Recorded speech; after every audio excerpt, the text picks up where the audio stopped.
एक खोटं बोलू बाई, दोन खोटं बोलू, दोन खोटं बोलू बाई, तीन खोटं बोलू. 12 चौकी वाडा, दारात गाडी घोडा, घोड्याला खायला पुरण पोळी, बाई रुपेरी थोडा.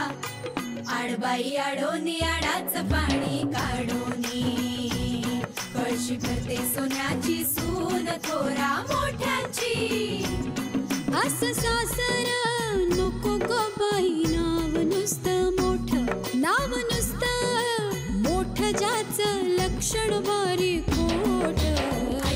पैलमा गणेश देवा, माझा खेळ मांडला, करीन तुझी सेवा, करीन तुझी सेवा, मला हवा करतार, चंद्रपोळी चौकडीत माझा संसार. 3 दगडांची चूल फुंकले निखारे, मुठभर जोंधळात सुख माझे सारे. नांदा सौख्य भरे, नांदा सौख्य भरे, नांदा सौख्य भरे, नांदा सौख्य भरे.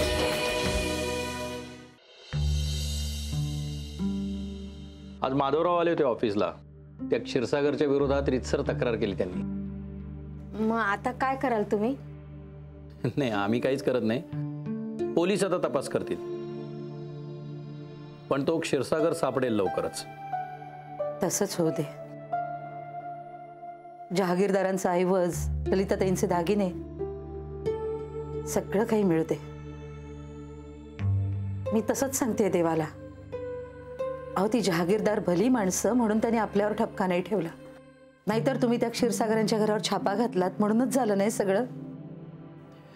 हे बघ, ती रेड हे एक निमित्त आहे, त्यात काही माझा दोष नाहीये. अहो, पण निमित्त तर तुम्हीच झालात ना. त्यांनी हे मनात ठेवलं नाही, हा त्यांचा मोठेपणा आहे. ते आहेच. खरं तर वच्छी हत्यांचे आभार मानले पाहिजेत. काय नाही, खरंच वच्छी हत्या. एक तर ही जागीरदार मंडळी खूप चांगली आहे, तो मुलगा चांगला आहे. आम्हाला आता स्वानंदीची काही काळजी नाही बघा. आता हे जे काही झालंय ना, त्यातनं सुखरूप बाहेर पडायला हवं. हो, नाहीतर हेच डोक्यात ठेवून जहागीरदारांनी आपला निर्णय बदलला तर आपण काही बोलूही नाही शकत. हो, बिचारे इतके दिवस गप्प बसले, तरी आम्हाला सुरुवातीला त्यांची वागणूक आढ्यतेची वाटत होती. नाकापेक्षा मोती जड होईल असंही बोललो होतो आम्ही. पण वच्छी हत्या, तेव्हा तुम्हीच आम्हाला धीर दिलात. हो, तेही खरंच. नाहीतर हे चांगलं स्थळही हातचं गेलं असतं आमच्या. हो, वच्छी हत्या, हो, आपल्या मुलीला चांगलं सासर मिळणं याच्यापेक्षा दुसरं मोठं सुख नाही हो मुलीच्या आई वडिलांना. खरं आहे ग. तुमचे हे उपकार आम्ही जन्मभर विसरणार नाही. मी स्वानंदीवर उपकार केलेत की तिच्या आयुष्याचं नुकसान केलंय हे मलाच कळत नाहीये. त्या ललितावर भरोसा करणं इतकं सोपं नाहीये. वच्छी हत्या, तुम्ही काहीच का बोलत नाही? काय बोलू ग बाई, एवढं कौतुक करताय माझं. देवाने मला यश देव बस.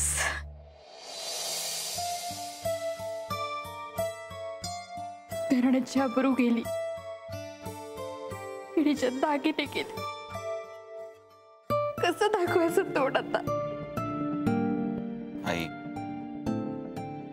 आई बघ, शांत हो, रडू नकोस. जे काय झालं ते तुझी काय चूक आहे?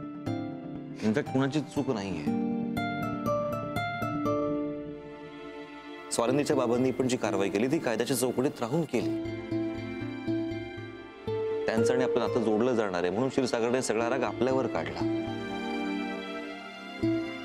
पण तुम्ही एकटेच त्रास सहन करत बसला. आई, मला सांगायचं ना, बाबा मला हिंट द्यायची ना तुम्ही. कसं सांगणार बाळा? तिने मला बजावून ठेवलं होतं. इंद्रनीलला ह्यातलं काहीही कळता कामा नये. तुझे आनंदात राहायचे दिवस आहेत, तुला कशाला त्रास असं म्हणाली. मलाही पटलं ते. आई, काय आहे? अरे, तुला सहन झालं असतं पण स्वानंदीला सहन झालं असतं का? किती हळवी आहे माहितीये ना तुला. आणि वहिनी, ह्या सगळ्या प्रकरणात तिच्या वडिलांचंही नाव होतं.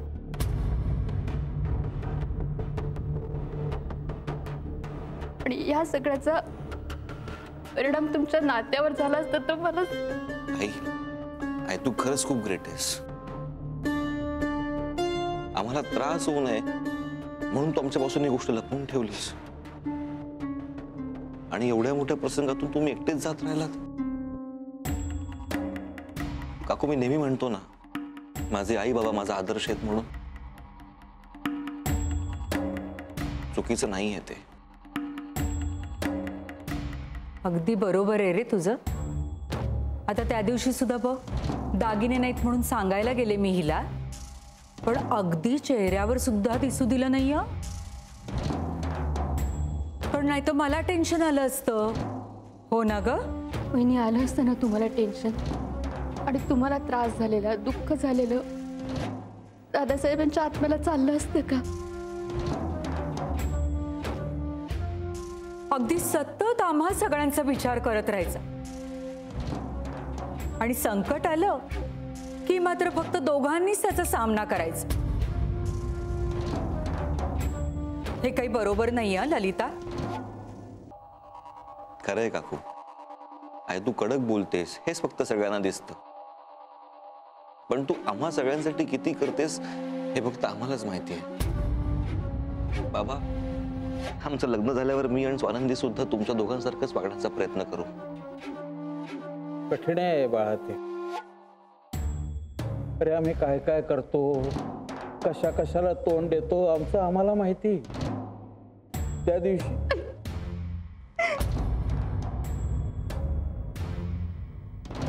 आई आई प्लीज रडू नकोस.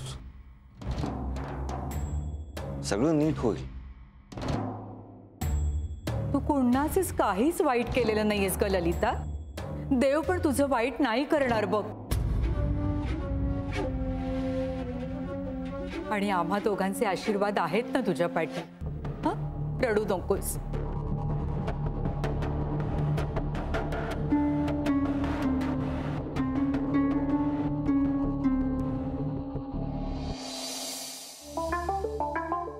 ती माणसं चांगली आहेत हे मान्य आहे मला, पण जोपर्यंत हे प्रकरण संपत नाही ना तोपर्यंत माझ्या जीवाचा घोर काही संपायचा नाही. हो ना. त्या दिवशी बोलता बोलता माधवराव सहज बोलून गेले की नुकसान भरपाई नाही मिळाली तर लग्न करून देणं कठीण आहे म्हणून. क्षणभर काळजाचा ठोका चुकला माझ्या. ऑफिसमध्ये हे असले क्रायसिस अनेकदा फेस केलेत मी. न्यायाची आणि सत्याची बाजू घेऊन लढताना अनेक परिस्थितीतून सामोरं जावं लागलंय मला. कित्येकदा माझं प्रमोशन टाळलंय, इंटरनल ट्रान्सफर झाली आहे, पण तेव्हा मी कधी हादरलो नाही. त्या दिवशी मात्र मीही प्रत्येक वेळेस तुमच्याबरोबर उभी राहिले, पण यावेळेस मात्र माझ्या पायातलं बळ गेल्यासारखं झालं होतं. हो मी हादरलोच होतो. म्हणलं जहागीरदारांनी काही भलता निर्णय घेतला तर काय होईल याची कल्पनाच करवत नाही. तरीही मला तुमचा अभिमानच वाटला असता.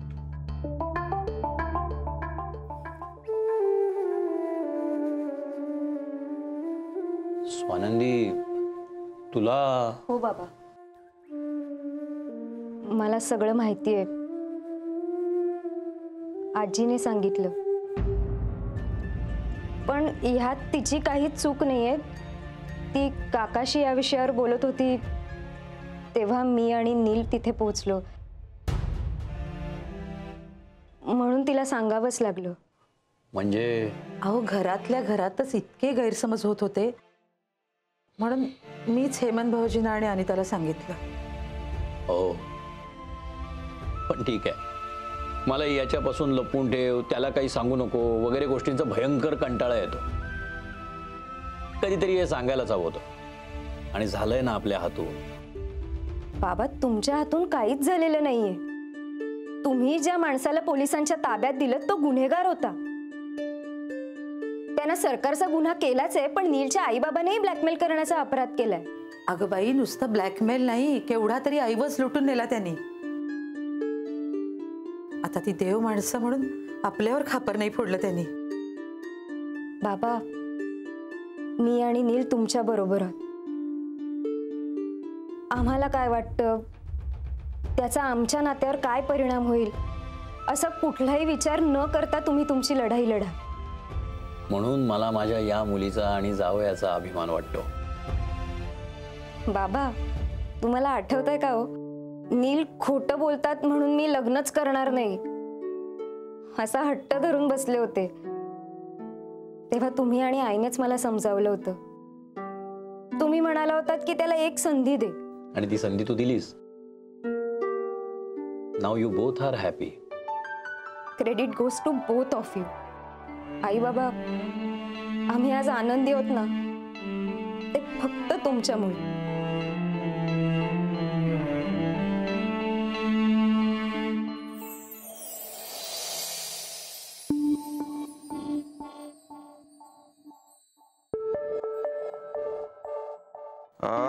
नाही ग, आज भेटणं जरा अवघड आहे. एका सेमिनारला जावं लागणार आहे. बरं बरं, मग फ्री झालात की मला फोन करा आणि वेळेत करा. तुम्हाला आता वेळापत्रक माहिती आहे माझ्या क्लासेस. हो, तुझ्या क्लासचं टाइम टेबल तुझ्यापेक्षा जास्त मलाच पाठ आहे. ते तुम्हाला मला सारखे फोन करायचे असतात ना, म्हणून तुम्ही पाठ करून ठेवले. बरं, मी ठेवू का? जरा तयारी करते. Okay, good day. Good day, bye. तुम्ही आमच्याकडे तक्रार केल्यावर लगेच आम्ही पोलिसांना कळवलं. क्षीरसागरचा शोध चालू आहे. तो परत फोन करेल ना तुम्हाला. आणखीन पैसे मागितलेत ना त्यांनी? हो ना, आणखी 50 लाख मागितलेत. अरे नील, पुढे ऑफिसला जायची तयारी का? हो, तो पुन्हा फोन करणार आहे. हो, सहज म्हणून घाबरून 50 लाख दिले. आणि शिवाय त्यांनी घरातले सगळे दागिने पण पाहिलेत तुमचे. त्याला अंदाज आला असणार. हो, म्हणून तर मागितले ना पैसे पुन्हा. तो जेव्हा तुम्हाला परत फोन करेल ना, तुम्ही मला लगेच कळवा. मी तसं पोलिसांना इन्फॉर्म करीन आणि तुम्ही बिनधास्त भेटा त्यांना. नाही, पण काही दगाफटका नाही ना होणार? काही होणार नाही, काळजी करू नका. मला काहीही झालं तरी मी सहन करेन हो, पण घरात वहिनी आहेत, मुलं आहेत, सून आहे, ही आहे, त्यांची काळजी वाटते. माधवराव, तुम्ही काही काळजी करू नका. तुमच्या घरावर पोलिसांचं लक्ष आहे. तुमची सुरक्षा ही पोलिसांची जबाबदारी. आता फक्त तुम्हाला फोन आला की मात्र मला लगेच कळवा. हो, लगेच कळवतो. आणि माझ्यामुळं हे सगळं झालं. I am extremely sorry. काहीतरी काय बोलताय वसंतराव? बाबा, तुम्ही तुमचं कर्तव्य केलं. तो माणूस क्रिमिनल माइंडेड, त्याला कोण काय करणार? हो, पण व्हायचा तो त्रास झालाच ना. माधवराव, तुम्ही फक्त मानानी नाही, मनानी सुद्धा मोठे आहात.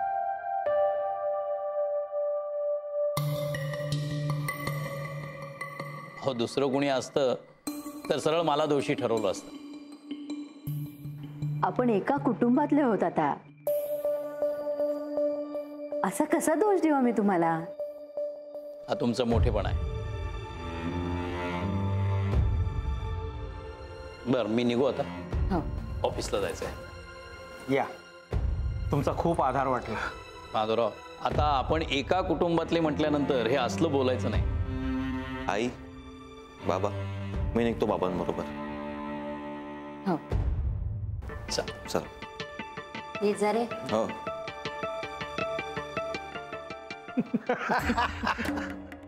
याला म्हणतात एखाद्या चांगल्या माणसाला बाटलीत उतरवणं. दागिने नाही ग, आठवणीच घेऊन गेला तो माणूस. हो ग बाई, दादासाहेबांच्या किती आठवणी जोडल्या गेल्या असतील नाही दागिन्यांशी. कधी एकटेपण वाटलं आणि त्या दागिन्यांवरून नुसता हात जरी फिरवला ना, तरी असं वाटायचं की ते कुठेतरी आसपासच आहे. ताई, एक कळत नाही, एवढा सगळा तमाशा करून गेला तो क्षीरसागर, घरात कुणालाच कसं कळलं नाही ग?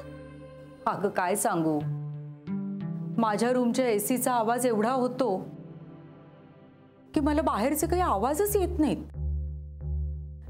आणि ती सगळी तरुण मुलं ना, त्यांची झोप एवढी गाढ असते की त्यांना जागच आली नसेल. हा, असेल, तसं असेल कदाचित. आणि आम्हाला जाग येऊ नये या भीतीने या दोघांनी चर्चाच वाढवली नसेल. म्हणूनच तर ते दागिने घेऊन गेला तो पूजेतली. असेल बाई, पण माझा नाही विश्वास बसत. माझा पण नाही.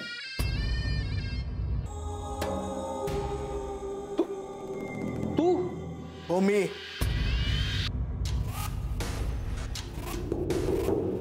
तो देशपांडे कशाला आला होता इथे? हे दिवाळी म्हणून आले होते. तू कशाला आलायस इथे? ते क्षीरसागर साहेबांनी विचारले, तयारी झाली आहे का सगळी?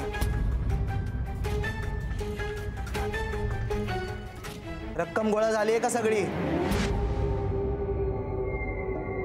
कधी येऊ ते उरलेले 50 लाख रुपये घ्यायला सांगा.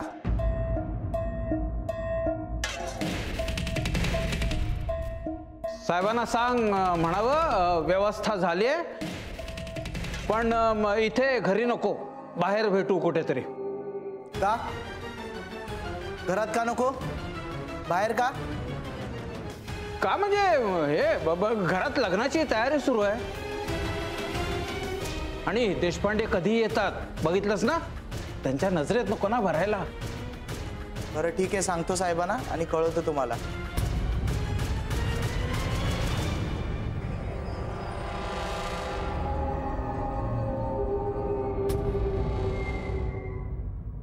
म्हणजे क्षीरसागरांसारखा एवढा मोठा माणूस असा नीचपणा का करेल ग?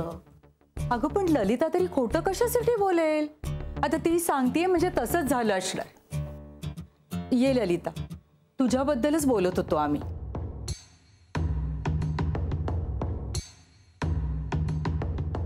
वहिनी, तुमचा विश्वास नाहीये का माझ्या बोलण्यावर?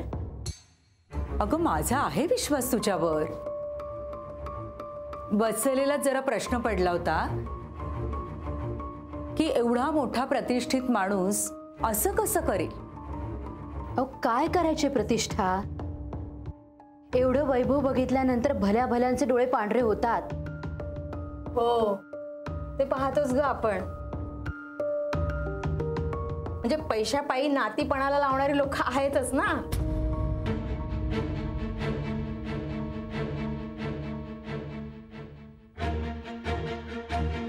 पण इंद्रनीलला त्रास झालेला मला नाही चालणार. आणि या सगळ्या प्रकरणात ना त्याला सगळ्यात जास्त त्रास होणारे असं दिसतंय मला. हे बघ ललिता, दागिने गेले ना तर जाऊ देत ग, पण इंद्रनीलला काहीही झालेलं मलाही सहन नाही होणार.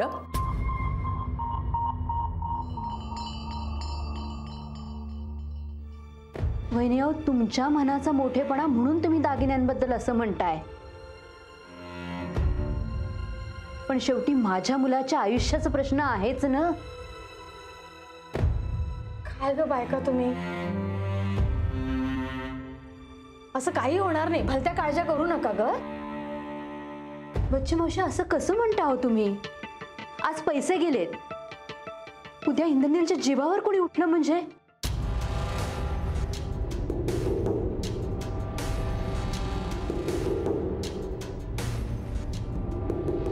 पण हे टेन्शन कायम राहणारच ना. देशपांडे कुणा ना कुणावर तरी छापे घालत राहणार, ती माणसं बिथरणार, मग कुणीतरी बदला घेणारच ना.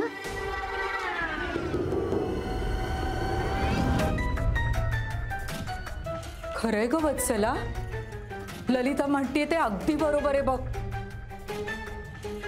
आणि मला तर काही मार्गच दिसत नाहीये.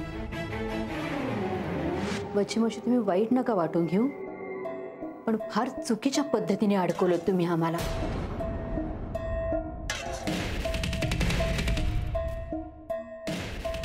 असं कसं बोलतेस ग ललिता? तुला स्वानंदी सून म्हणून हवी होती ना. अहो तुम्ही आणलेत म्हणून हवी होती. तुम्ही जर तिचं स्थळच आणलं नसतं तर मला स्वप्न पडलं होतं का स्वानंदीचं? हे बघ, यातनं काहीतरी मार्ग असेल ना ग ललिता. बहिणी, आपण इंद्रनीलला समजवायला हवं. आपण या नात्यात अडकलो गेलोय, पण आपण ह्यातनं बाहेर पडायला हवं हे आपण समजावून सांगितलं पाहिजे त्याला. वहिनी, पण आपण नात्यातनं बाहेर पडायला तयार आहोत. पण देशपांडे सोडणार आहेत का आपल्याला?